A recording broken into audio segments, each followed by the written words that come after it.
you all for coming tonight. This is amazing. I'm so glad to see all these faces, some familiar ones. So glad to have Catherine Newman here.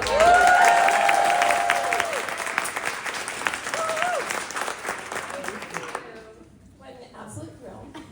First, we're going to talk about boring things. Okay. Restrooms, they're open, they're beautiful. Enjoy. What am I saying? And we want to tell you about the Cordell, which is where you're sitting right now. This is a brand new event space. The owner is back here, Knall. So if you ever need to have an event, a meeting, amazing things, there's brochures up front. He's wonderful to work with, and look at the space. So come enjoy. Backtracking a little bit, I'm Amy Joyce. I'm Gail Weisswasser. And we are the owners of Wonderland. Hitting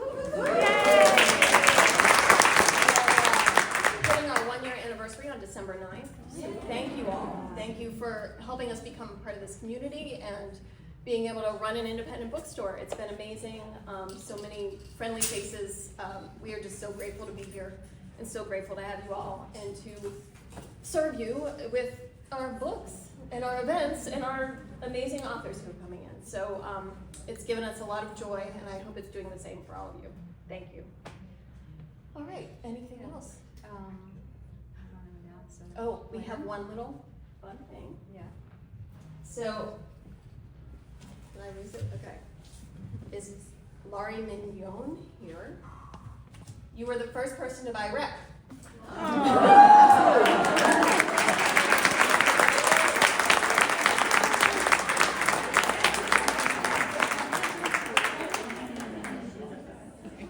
Wonderland too. Go with her book. All right. I want to announce too. So if you don't have a copy of the book, or you want to buy additional copies of the book, we have it in the back along with sandwich and some of Catherine's other backlist. So we'll be in the back after this is over. If you'd like to buy a book then too. Yeah. Thank you. Yeah. This is for you. Thank you. Can you hear me? Mm-hmm. Yes. Yeah. Am I going to read first? I think so. So, Catherine, we agreed to. You said you were. Sorry, that's on me. I'm like a little overexcited. So just Do you want me to do something else? Could you do I have a question for you. No, I'm going to read. This is Catherine Newman, and she is going to read from her book. Thanks, you guys. Meet me halfway at every minute because I am just a bag full of human pieces. All right, I'm going to read 2 passages. They're longer than passages. I'm going to read 2 2-page chunks. Sorry. I just keep making eye contact with people I know from such a random.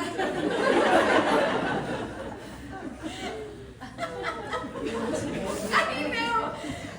I'm not going to tell you. All right. I can't see. This is the part where I take you by the hand. You can just relax. It seems chaotic, but I got you. Oh wait, I'm. I already don't have you. So I just need to tell you who's who. So Rocky Put the is. microphone in front of your mouth. This is my friend David's bossy sister.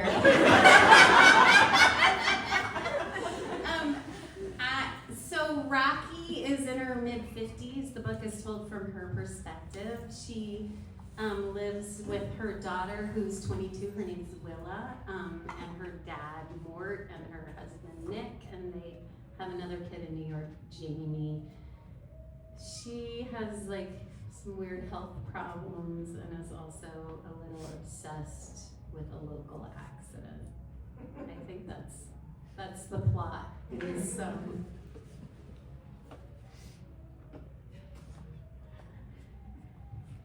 I'm gonna scramble myself an egg, my dad says, in 5 minutes. You want a scrambled egg, Willa says. I got you, Grandpa. Really? My dad says, that would be lovely. I pour half a bottle of Pinot Noir into the pot and it sputters and boils while I scrape at the bottom with a wooden spoon.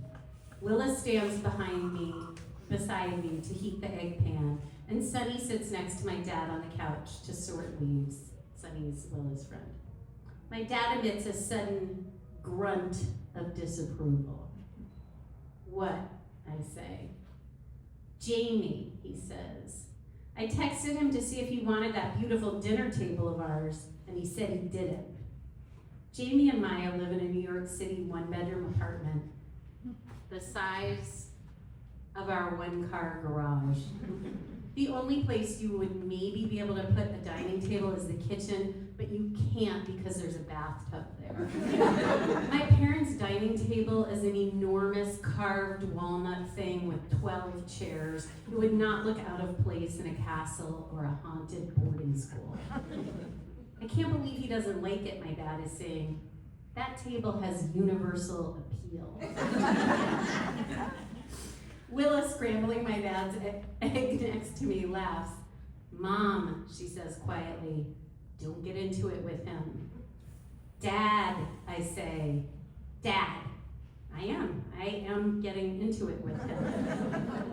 First of all, did he actually say he didn't like it? I find that hard to imagine. Jamie is a puppy, all friendliness and agreeable curiosity. And second of all, Dad, nothing has universal appeal. That's not a thing. People have different tastes around the world, across history, for a million different reasons. Their apartment is furnished mostly from IKEA. It's kind of hard to picture your table there. I wasn't meaning to set you off, Rachel, my dad says coolly. Sounds like you're not a big fan of the table either. No, I'm scraping the vegetables back into the pot, pushing my hair off my face with the back of my hand. Dad, I have a ton of affection for that table. I just feel defensive for Jamie. Well, he was a little harsh is all, he says grumpily and shrugs. Willa is buttering my dad's toast and she laughs. Grandpa, what did Jamie write? What exactly? I add a sprig of thyme and a bay leaf to the pot, put the lid on and pop it in the oven. Come dinner time, the meat will fall all to pieces if you so much as look at it, and it will taste of wine and salt and long heat. The potatoes will be smooth and buttery, the tofu braised and savory and kind to animals. I'll toss together a crisp green salad, dress it sharply, and we will sit at the table together and know the meaning of life. A sheepish look passes over my dad's face before he reads Jamie's text out loud. What a lovely offer. Our son has written, Maya and I really wish we had room for that table. We have such fond memories of eating all of the wonderful meals there. Thank you so much for thinking of us. We look forward to seeing you later in the month. Willa laughs, says, wow, that is hard. She hands my dad a plate of eggs and toast, a fork, a napkin. He thanks her. I hear that it doesn't sound so bad, he admits. And I say, because I know how it feels to hurt your own feelings. Sometimes things just feel bad anyway. All right, I'm gonna read one more section.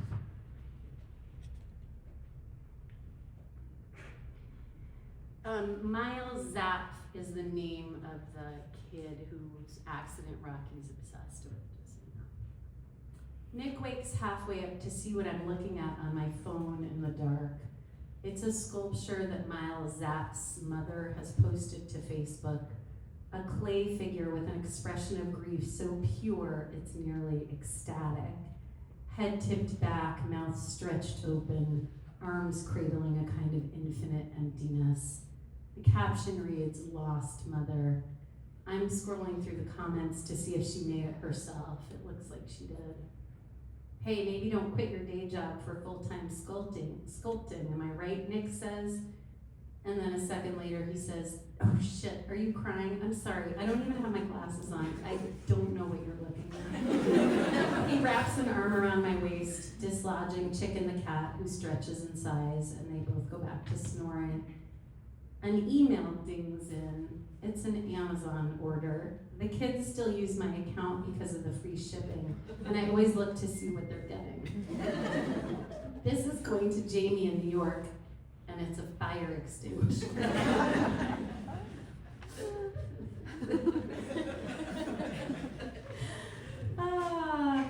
I screenshot it, text it to Jamie, right? I'm guessing there's a story here. You don't want to know, he writes back with a cry laughing emoji. Can't sleep, I write, because of the fire, he writes. I laugh out loud, right, LOL. You want this, I write, and I text him a screenshot from the Buy Nothing group where someone has offered up a single large slice of Hubbard squash. That really would make a great gift to you. I'll grab it for you, I write, and Jamie writes, thank you. The only thing better than a whole Hubbard squash is part of it. You want, he texts with a screenshot from the New York City Buy Nothing group where a used bottle of molasses is on offer. It is very, very sweet, the gifter has warned. And someone has written irritably, yes, because it's molasses. For this, Jamie writes, this photo appears to be of actual garbage. Crumpled paper and foil plastic wrappers, packing peanuts, something that looks like coffee grounds. Recycle it into your art and keep it out of the landfill is the accompanying admonishment. And 10 people have written interested. I miss you so much, it feels like all my ribs are bruised. I write and delete. And then since nobody's here to accuse me of being a needy, emotional pest, I write, hey honey, did you hear about Miles Zapf? 3 dots appear, then nothing, then 3 dots. Sorry, I write, I'm sure you did. No need to respond. No, he writes, 3 dots again, then yeah, I did. It's so sad, I write like a dumbass, and he writes, yeah.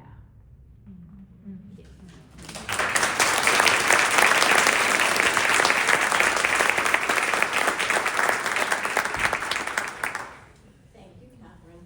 Now you all have a taste. You haven't read it. And I'm excited for those of you who haven't yet. We're all thrilled to have Rocky and her family back. So, my first question for you. Yeah. Sorry, being a woman of a It's certain okay. age I have up here. glasses on enough. How does it feel to be in a room full of people who want you as their best friend? Okay, that's not really, I guess, but I do have to say. My friend Becky said that somebody wrote her and was like, oh my God, you're actually friends with her? Is it amazing? She said she wrote, it's not that great.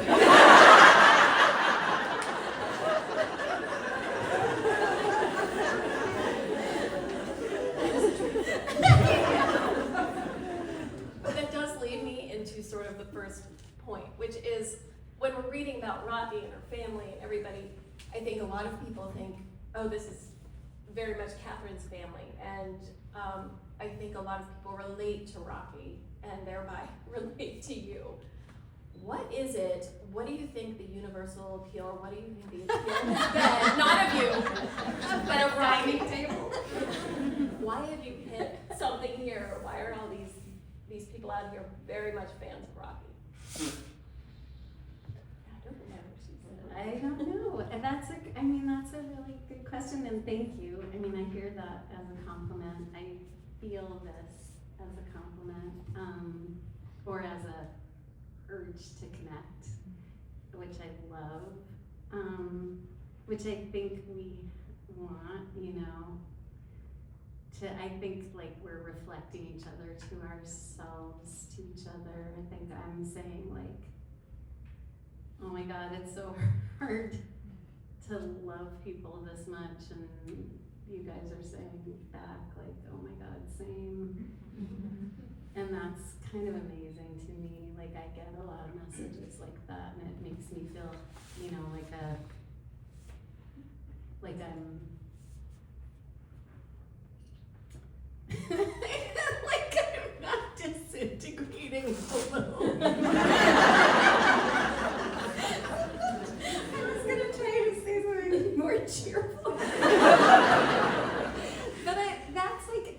interesting to me, that feeling of like, you know, the reflecting back and forth and everybody being like, oh my God, same, whatever crazy thing, like however afraid you are to like love people this much because, you know, you could lose them.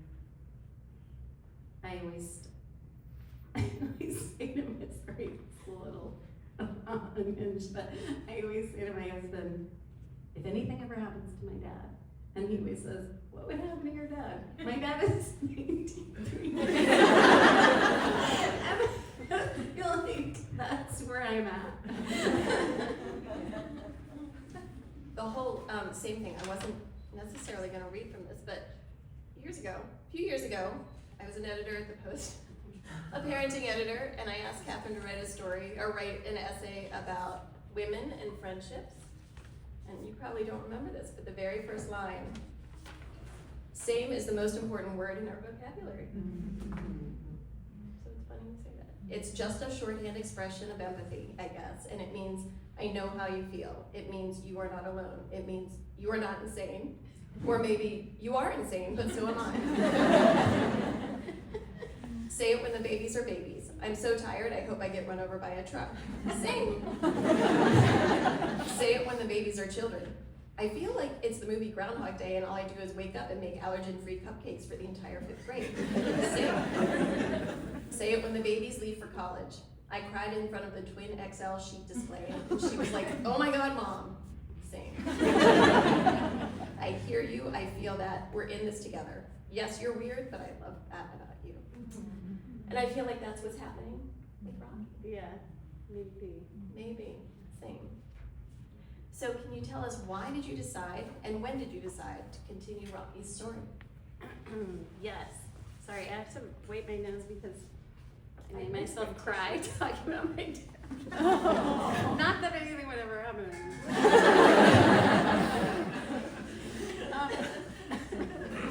Sorry.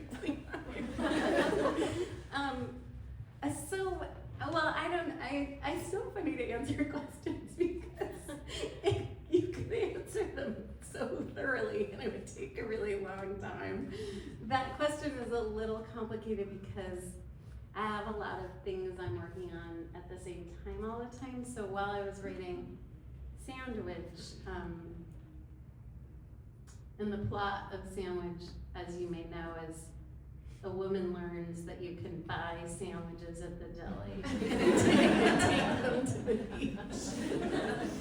Anyways, while I was working on that, someone described that as the narrative arc of that book. It's so brilliant. Anyway, while I was working on that book, which is a very feelingsy book. I mean, as if this is, but that book has really even less plot than Rock. Like it's a week at the Cape, and Rocky marinates in her nostalgia and in her sort of reflections on reproductive mayhem. And also she's very in the middle of her old parents, her young adult kids. That's the feeling of that book. But meanwhile, I had this idea of a plot. It's a small plot, and it's Rocky's obsession with that accident. So I was kind of also thinking about that book, and so when I finished Sandwich, I really wanted to write this book, and then I had occasion to research this medical stuff.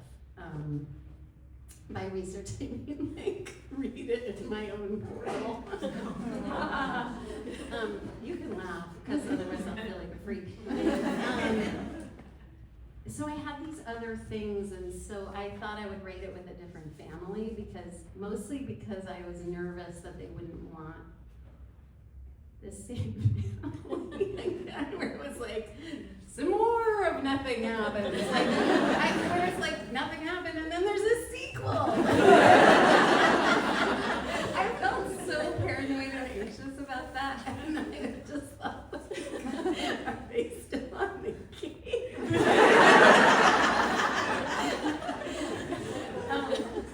So I started trying to write it with a different family, but then it was just so stupid. Like it was always going to be this family, so that's what happened. thank you. Yeah, we're glad. All right. So one thing as well about your books as of late is you're hitting a demographic that oddly to me as a bookseller and a reader, I feel like doesn't have many counterparts in modern literature. You know, we've got a lot of sort of younger characters and younger writers and younger angst, and then we've got a lot of older, and I feel like women of a certain age, there's honestly not a ton of characters like Rocky out there. Why do you think that is, and why are you writing I mean, are you doing it for a reason? Do you feel like people need to hear from characters like Rocky? I mean,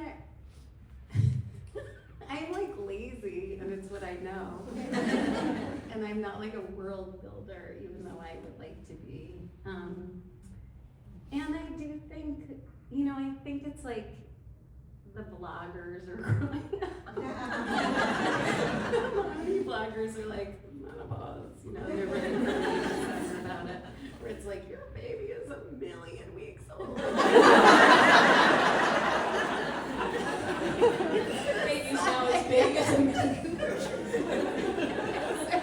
What's an avocado?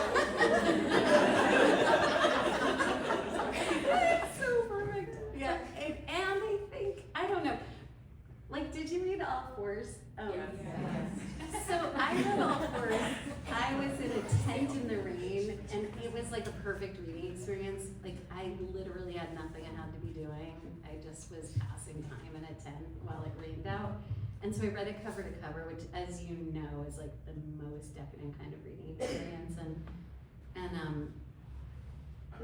And the whole time I read it cover to cover, I was like, the thought that menopausal me, my impulse would be to put on like crotchless and like dance at the gas station. I laughed so much. I was like, God love her. And it's brilliant in a million ways, and there's no actual shade, but it was brilliant, and parts of it were relatable to me, and also that was not a character that felt like, oh, that could be me. So, anyways. But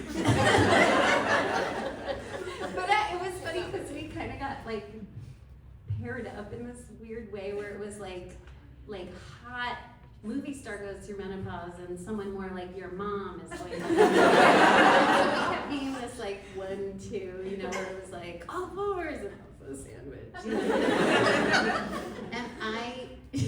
And she never acknowledged that. Like, I would write her and be like, oh my God, another thing where it's the two of us, and it was just like, she was just like, anyway, it turns out I have like some issue with Miranda July. I can just hear it in the stories I'm telling, but so I think just the nitty gritty of like, it's not really glamorous, it's just like what it is. It's this life moment where it's really, really, really tender and fragile and beautiful and like a little overwhelming. Yeah. Can we talk about Miles Zapp? Sure, without spoilers. Yes, no spoilers. I think, so you made it clear Rocky's a little obsessed with an accident that happened. What made you write that? And I do feel like that's universal, especially once you become a mother, that you sort of focus on all the ways the people you love could get hurt. But why is that such a big part of Rec and the title? So yeah. So Without giving much. Sure. So partly it's that Rocky, and this is something Rocky and I have in common weirdly, is that she feels like not looking away from other people's sorrow is one of her superstitions. Like, she is not gonna one of the ways she keeps her family safe in her sort of demented imagination is by facing other people's loss and sorrow and not imagining that, not ever thinking like, oh, that could never happen to us. She's just like, that could happen to us. And so that's part of that. I have a lot of weird superstition around, I don't cultivate it as superstition, just to be clear, but I know that it is about looking directly at loss. And then I think there's a way that there's so much uncertainty around that accident, and that's one of the things this book is about, is sort of living with something where you can't come to a clean conclusion about it, which, I'm sorry, the project of my 50s is this, right? Where like, it turns out you just can't decide, everything's not available to be figured out.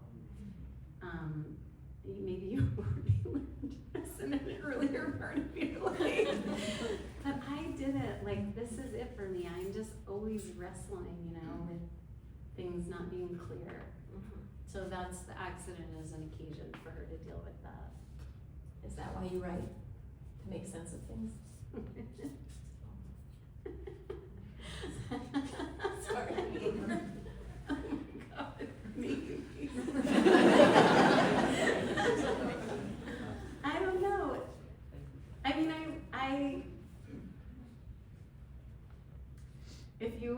if you asked Michael, my husband, why I write, he would say like, oh, she just loiters around watching me read her pages as she prints them, like making sure I laugh at stuff.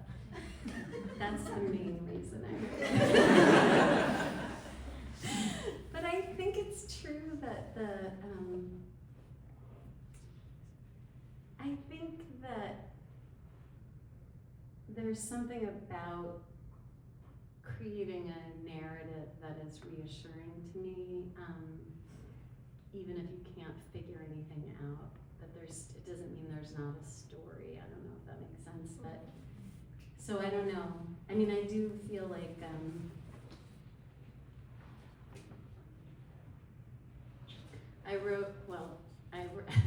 Lauren's here, but I wrote a book, my first novel. Your phone is, Lauren has to go. I wrote a book about a novel that was based on a true story, and the story was that my best friend of my whole life died young, and it was terrible.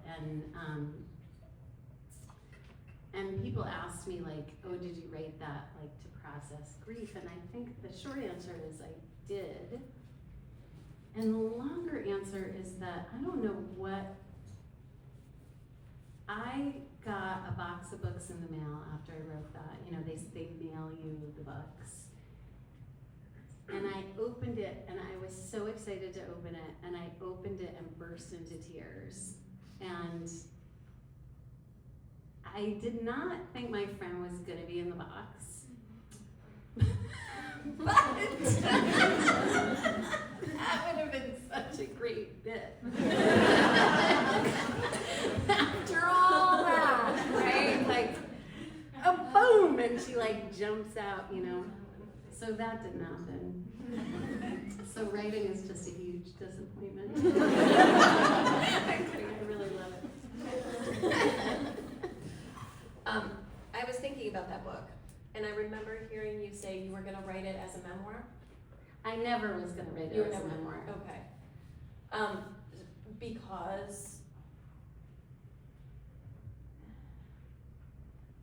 what I'm getting to here. Tell me. Your 3 novels, they are all not necessarily, that one is definitely based on your best friend, obviously, and then your last 2. I do remember you saying, oh, the kids these days call it autofiction. Yeah, they do. So let's talk about that for a second, I guess. Why do it that way? And when you say you were never going to write that as a memoir, that was sort of your way of managing that. So memoir, you can't, this is what I've learned. This is just only true for me, is that I feel like memoir, I can never quite tell the whole truth because it involves so many other people's story, and so fiction, I feel like I can always get at the thing I'm trying to say by making stuff up, which I know it sounds kind of weird, but it's like a more truthful medium for me. Wait, what was the first part of that question? It was something. I was really. Autofiction. Oh, autofiction. Oh my god. Which is such an embarrassing term. It I is mean, a do you weird hear term. that and feel like a little flush of shame? It feels weird. Like porny. Yeah. We need to come up with a different It thing. carries the autoerotic or like asphyxiation. Like everything about it, I'm like, yikes, is that what I'm doing? Like, yeah, more like Miranda. So I feel like that is just, again, it's like the way that it feels truest to me is to write it very close to my life, without it being exactly my life. Right. So then I sort of, it feels true and accurate. And it's funny when I make stuff up, which I do all the time, it is fiction, but sometimes I'm like, I'll be like racking my brain to think of like a thing that would work that happened in real life, and then I'm like, I could just make it. I am not using the medium correctly. I want you to use Birdie's text from tonight. Oh my god, That sorry. was- Sounded I'll just re- like I'll sounded re- just like Willa. I'll read it to you. Okay, good. This dinged Sorry. in, this Sorry, dinged Birdie. in while we were having dinner. Sorry. This is just too good not to share. Brady's living in New York with my parents. This is a true story. I seem to have a tendency to shop for groceries at places that aren't grocery stores, and then I judge their selection. I'll be in the CVS refrigerator aisle like, who does a girl have to blow to get a little Monterey Jack?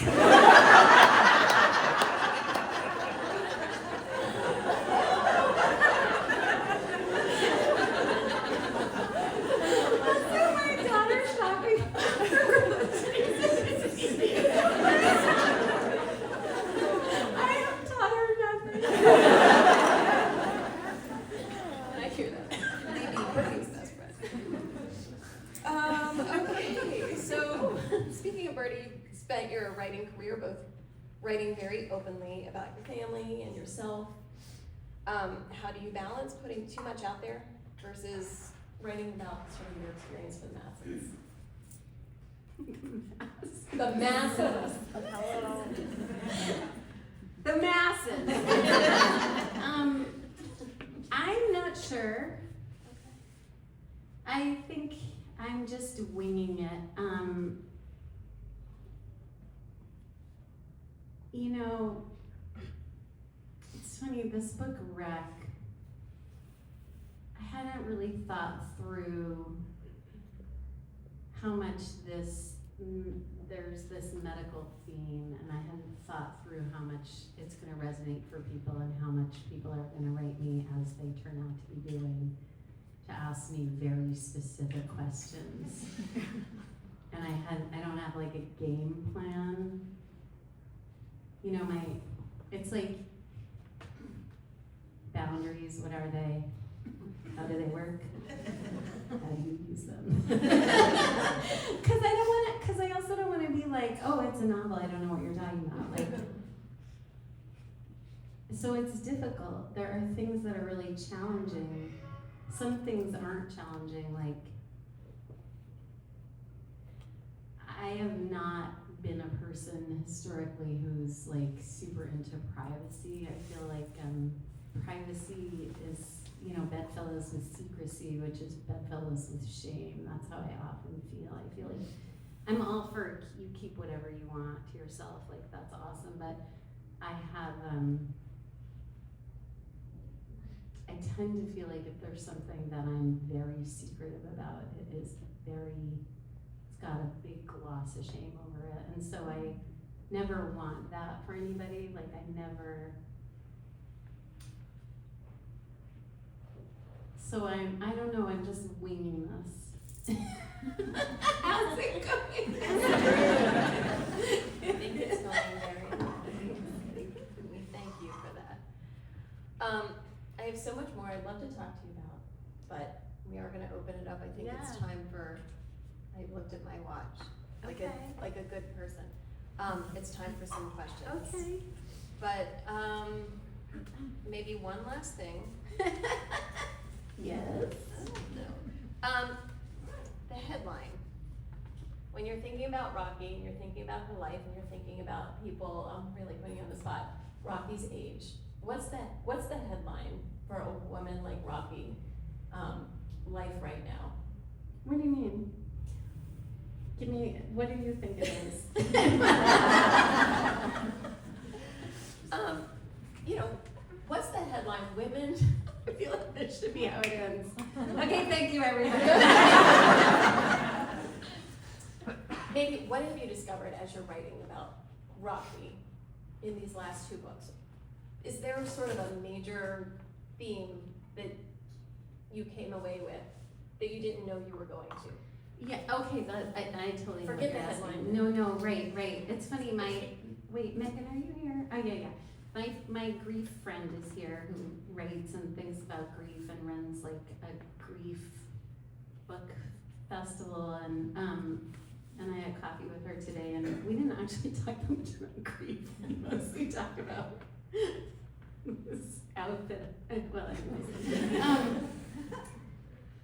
But I do think that I'm always writing about grief, and like somebody read Wreck and wrote to me and was like, wow, this is just a book about Rocky grieving her mom.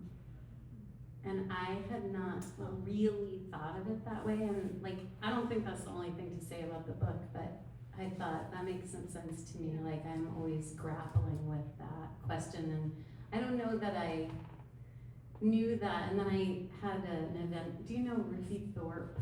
Yes. She's just like, I love her. I love her so much, like, as more than a friend, just to be totally honest. I did an event with her. She wrote Margot's Got Money Troubles and The Knockout Queen. She's just an amazing writer in person.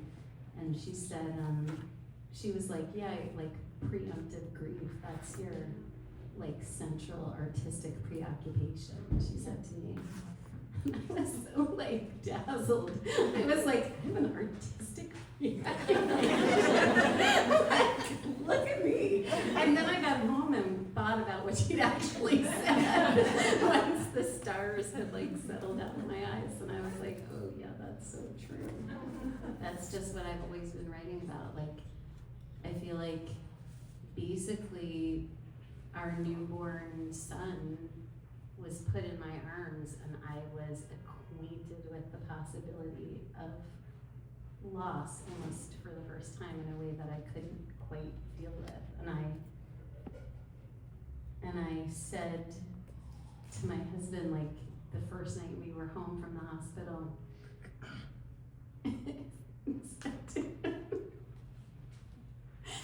I kept checking to make sure he was alive, you know, as one does. And I said, if he dies in the night, do you think I can just go back to sleep and make the calls in the morning? And he was like, should I call somebody?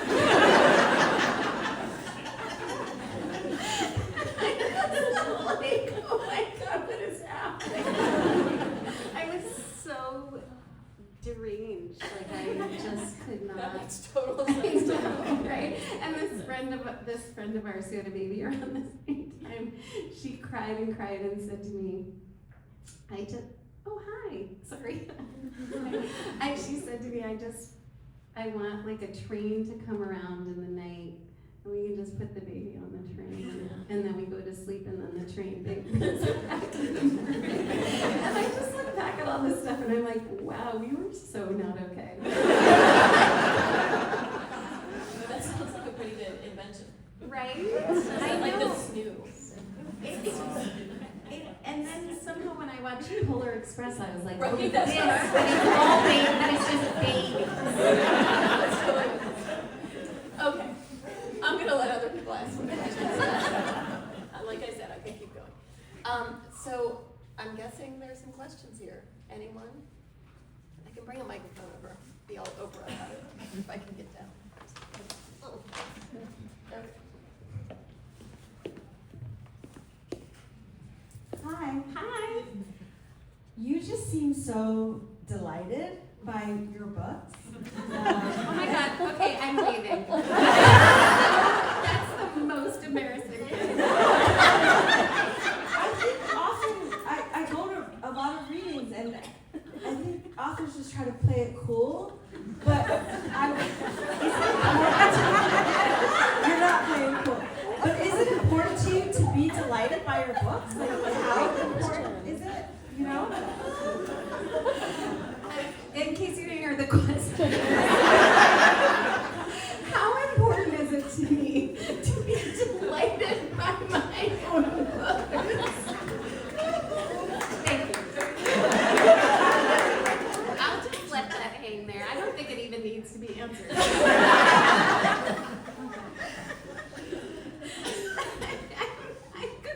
I'm gonna change my personality. I have learned a lot tonight. Is that your final answer?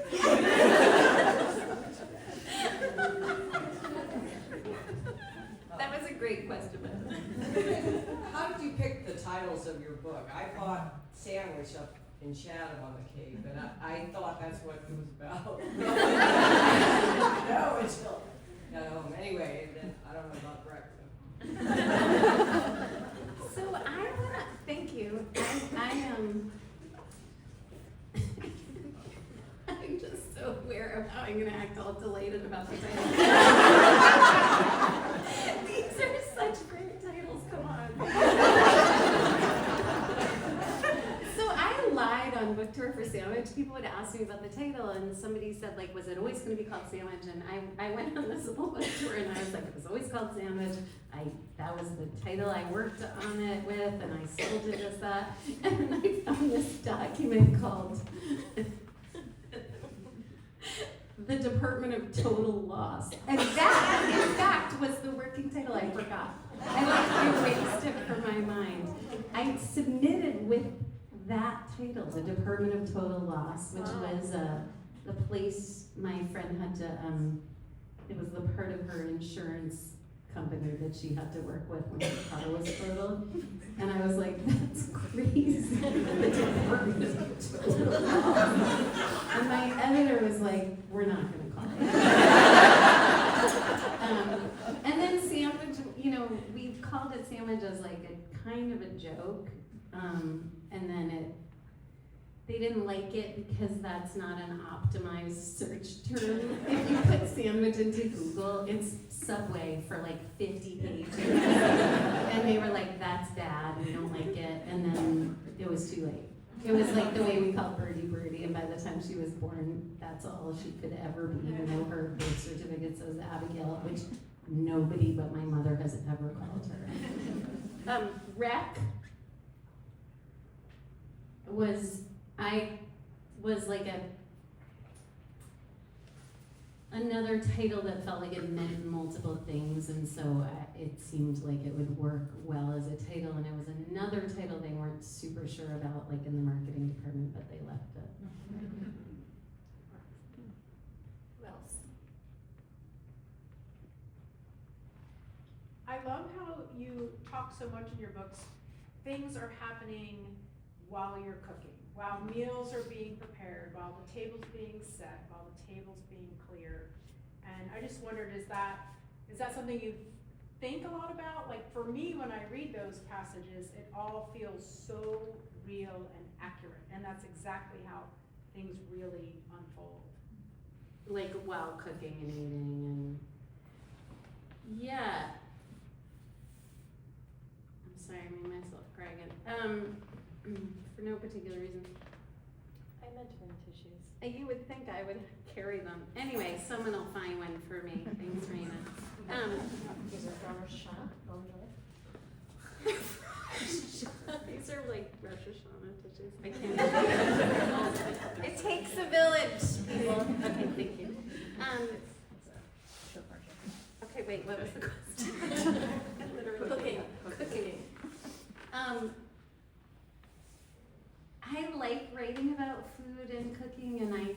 like it gives me this little like break almost because it's so unloaded, and I don't feel like I either have to be serious about it or funny about it. I feel like it can just be what it is. And it's Rocky's like idiom of caretaking, so I do feel like she is always making food and feeding people and sitting down to eat with people. So I think it's all those things I have said that I also think it reassures me. Like, I feel like if you're reading that book and you hate it, that every few pages you'll be like, I didn't mind the part where she like made a puppet. Like, it would just give you like a little break from the rockiness of it all. Your books always make me hungry. I think I said that to you tonight. And so that indie version that Oh yeah, yeah has recipes. has recipes. So, So yeah, fun. make sure it's so fun. It was Like for the corn checks nachos. So Good Morning America asked me to make a video of myself making corn checks nachos. So corn checks nachos are corn checks on a plate, and then you put pre-shredded cheese on them and put it in the microwave. And like, maybe you're stoned. I was just like, this is not gonna be the video you're looking for. Did you wear your apron? No, oh my God, no, I did make the video, but I haven't seen it.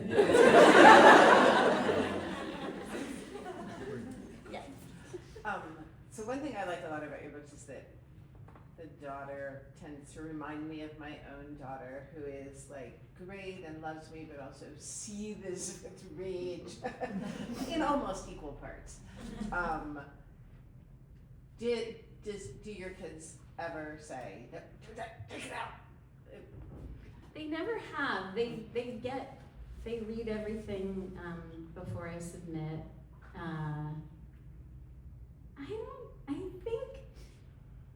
I don't know why they don't complain about stuff. I don't think it's anything clean, like they just think it's so great and perfect, but I think they understand that it's like fundamentally a love letter to them.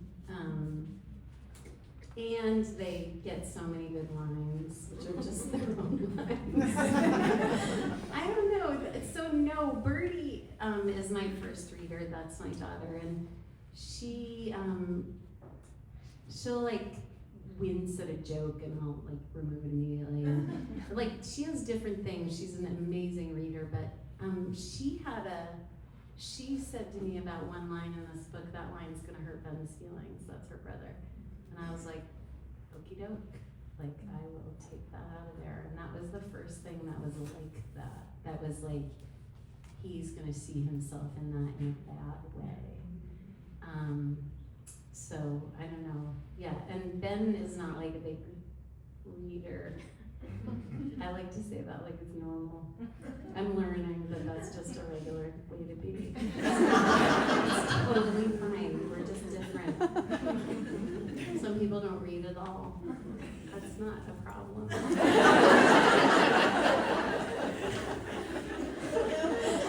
Anyways, he does read the books, which kills me, and he loves them. He was mad about Sandwich because the kids in that book are having much more sex than my actual kids were having. And that he found sort of humiliating.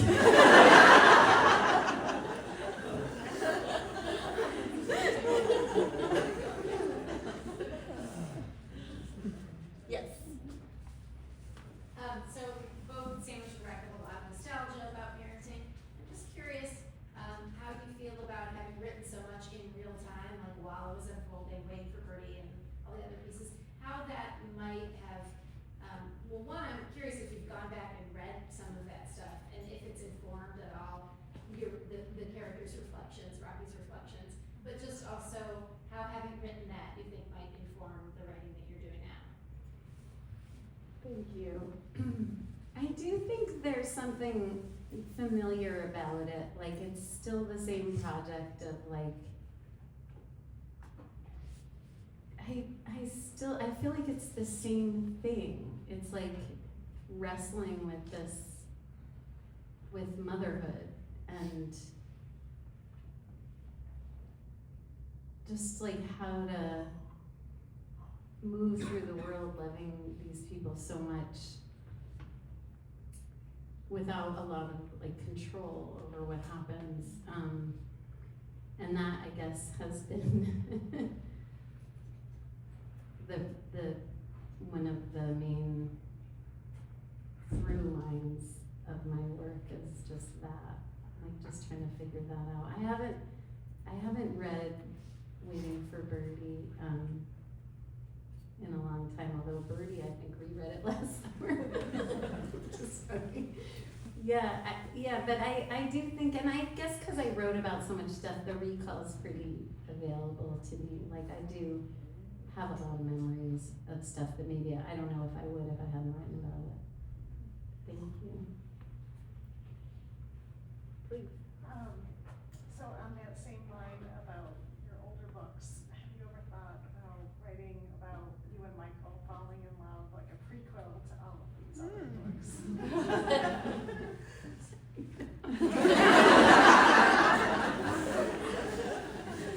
Michael and I fell in love. I'll just tell it to you, and then it'll be like I wrote a book about it. Michael and I fell in love when we lived in one of those big, smelly college vegetarian co-ops. Any of you live in one of those? It was called the Zoo. And I seriously was so lazy. I was such a true lazy whore that I looked around one day and I was like, who haven't I slept with in this house? And then I was like, does anyone know that weird guy on skates? And thus, my sexual relationship was born. There it is. It would be like a pamphlet.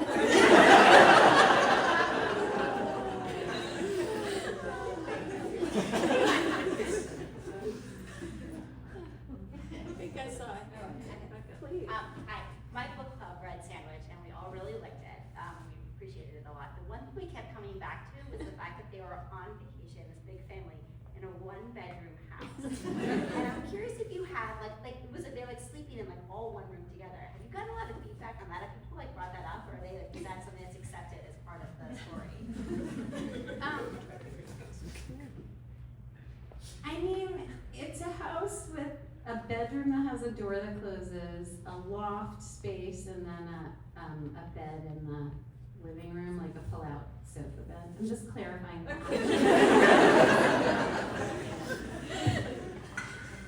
No. Did that seem implausible to you? There were like 4 couples. They were like, she was sleeping next to her parents. No? Boundaries. I mean, from an artistic perspective, I wanted that overstuffed house to produce some of that narrative tension that it does in fact produce. That is not a space that can hold any secrets. And it's very realistic to me personally, but I can hear that it doesn't.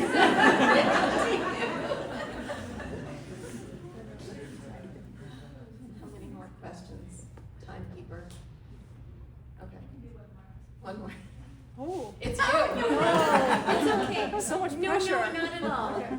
I'm just wondering, since Rocky and her family resonates so much, is there and all I can think of the word is throuple, which is terrible, but a third. That was supposed to be my last question. Ah! You're right. What's next? And does it have Rocky in it? No. I'm making a lot of notes about caretaking. You'll be surprised to hear. Caregiving? Is it giving or taking? And isn't it weird that it's all giving? It's so weird. Caretaking. That's weird. Like, no, that's not what it is. I'm not really sure. I am writing a lot of stuff. I just don't know what it's gonna be. But Thank you for asking. I need a better answer to that. That's so lame. I always like drazzle away like, well, we'll see, won't we? That's all I got. It's like the trajectory of your writing is the same as life. Ben and Bernie, the blog. Yeah. And what if I write a book that doesn't delight me as much as my other